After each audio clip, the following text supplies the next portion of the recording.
আসসালামু আলাইকুম প্রিয় দর্শক, সেরা এগ্রোর পক্ষ থেকে আপনাদের সকলকে জানাই অভিনন্দন।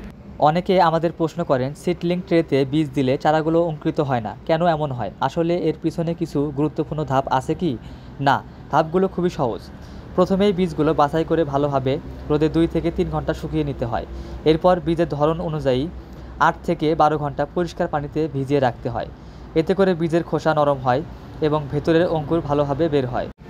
পরে কোকোপিট দিয়ে ভর্তি করা সিডলিং ট্রেতে বীজগুলো খুব আলতো করে বসিয়ে দিতে হয়। বীজ দেওয়ার সময় আপনারা অবশ্যই খেয়াল রাখবেন যেন এক জায়গায় কোনোভাবে দুটি বীজ না পড়ে। ট্রেতে বীজ দেওয়া শেষ হওয়ার পর আপনারা কোকোপিট দিয়ে পুনরায় ট্রেগুলো সুন্দরভাবে ঢেকে দিবেন। এরপরে আপনারা একটি ট্রের উপরে আরেকটি ট্রে রাখবেন। এতে আপনাদের জায়গা কম লাগবে এবং পলিথিন দিয়ে ঢেকে রাখতে সুবিধা হয়। সাধারণত 2 থেকে 4 দিন ঢেকে রাখলেই দেখা যায় অঙ্কুর ফুটতে শুরু করে এবং চারাগুলো অনেক ভালো হয়।